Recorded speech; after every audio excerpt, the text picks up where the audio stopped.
You know what still bothers me? The fact that I can't play Ghost of Tsushima because I don't have a PS5. I mean, I get it. Console exclusivity has been around forever. It's one of the main ways Sony and Microsoft can sell their hardware. If you want their shiny new game, you gotta get their shiny new box. But these days in 2025, that business model doesn't really make sense anymore. We're in this weird spot where console makers are still clinging onto the exclusive Windows strategy, while players are increasingly more on PC and Steam Deck, even cloud platforms. People don't want to be told to wait another year or two for a PC port. This is very frustrating, and this frustration isn't just me being salty that I'm missing out on Ghost of Tsushima. It actually connects to something much bigger happening in the industry right now, specifically what's been going on with Final Fantasy VII Rebirth. Square Enix's latest chapter in the remake trilogy stumbled out of the gate when it launched as a PS5 exclusive. Sales weren't where they wanted them. Critics praised the game, fans were hyped, but the numbers not so good.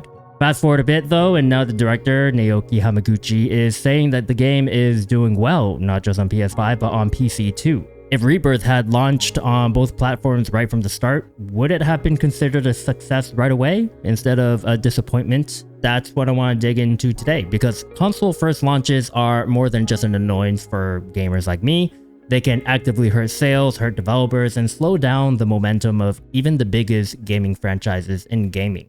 When Final Fantasy VII Rebirth dropped as a PS5 exclusive, the hype was crazy. This is one of the most beloved franchises in gaming history, a continuation of the iconic remake project, and the kind of blockbuster that's supposed to push consoles off the shelves. But according to Square Enix's own financial report in 2024, both Rebirth and Final Fantasy XIV underperformed. These are flagship titles, not little side projects. The company had clearly expected them to blow up. Instead, the sales numbers just didn't meet expectations. Now, there are a lot of possible reasons for that. Maybe the marketing didn't land. Maybe Final Fantasy is more niche than Square Enix thinks. Maybe people are just tired of $70 games in general. But one of the most obvious culprits is right in front of us, the PS5 exclusive window. Think about it. How many people own a PS5 right now compared to how many people own a PC? The install base matters. If you cut out PC players at launch, you're cutting out millions of potential sales right out the gate. And then you wonder why the numbers are looking underwhelming. Fast forward to January 2025 when Rebirth finally makes the jump to PC, and now the director sees a boost in sales and bigger success. Yeah, no kidding. You opened the door to a whole second audience that was locked out before. Hamaguchi also said that a lot of content for the upcoming third game is already playable in development. That's actually very encouraging because it suggests they're not starting from scratch and that maybe we won't have to wait 7 years for part 3. But it also makes me think, if the team has been working on these games as a trilogy all along, then why is Square Enix still dragging their feet on making PC releases happen at the same time? Now, I understand the business logic behind console exclusivity. Sony wants to sell PS5s, Microsoft wants to lock you into Game Pass, and it's about ecosystems and subscriptions, not just the games themselves. But from a developer's perspective, and especially from a fan's perspective, the whole strategy feels outdated. Console first launches create FOMO at the expense of long-term sales momentum. The people who are really hyped for your game, the diehards, the superfans, will find a way to play it. They'll buy the PS5, they'll buy the deluxe editions, they'll call off of work. But the broader audience, the millions of people who might casually check out your game if it's available on their platform of choice, those people get left behind.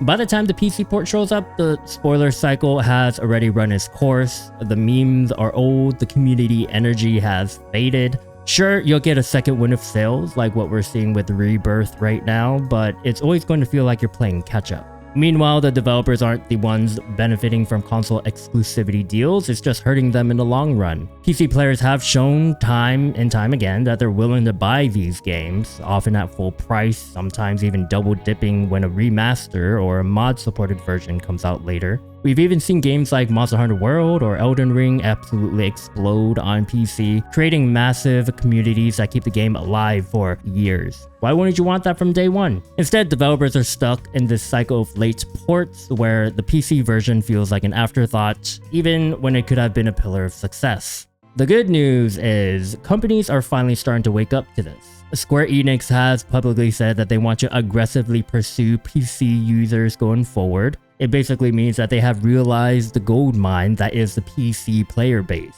And they're not the only ones. Sony has been porting more of its exclusives to PC. Spider-Man, Horizon Zero Dawn, God of War, though still too late, too slow. Microsoft has been PC friendly for years now.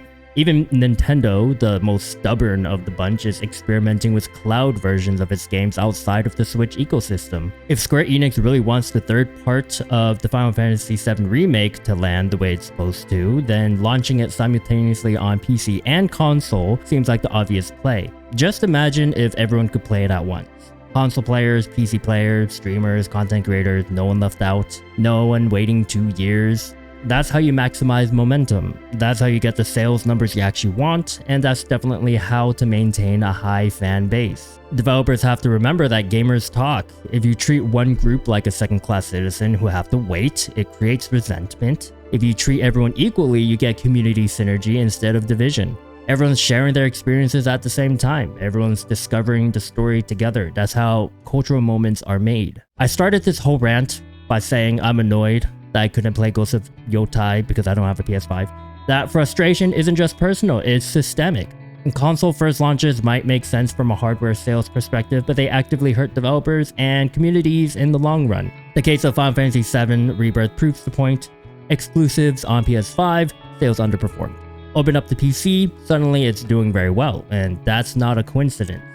I hope that more developers, not just Square Enix, but all of them, see this discrepancy for what it is and start prioritizing simultaneous releases. Because in 2025, the idea that you should wait years to play a game just because you don't own a certain piece of hardware feels like a relic of the past. As for me, I'll keep waiting for Ghost of Tsushima, but the next time a major release comes out, I hope I don't have to choose between buying a $500 console or sitting on the sidelines while everyone else spoils the story. And at the end of the day, games should be about playing together, not about locking people out. And if developers or publishers actually listen, we might actually see a future where everyone can enjoy the big releases at the same time, the way it should be. Thanks for watching. My name's been Suka. I'll see you guys in the next one. See ya.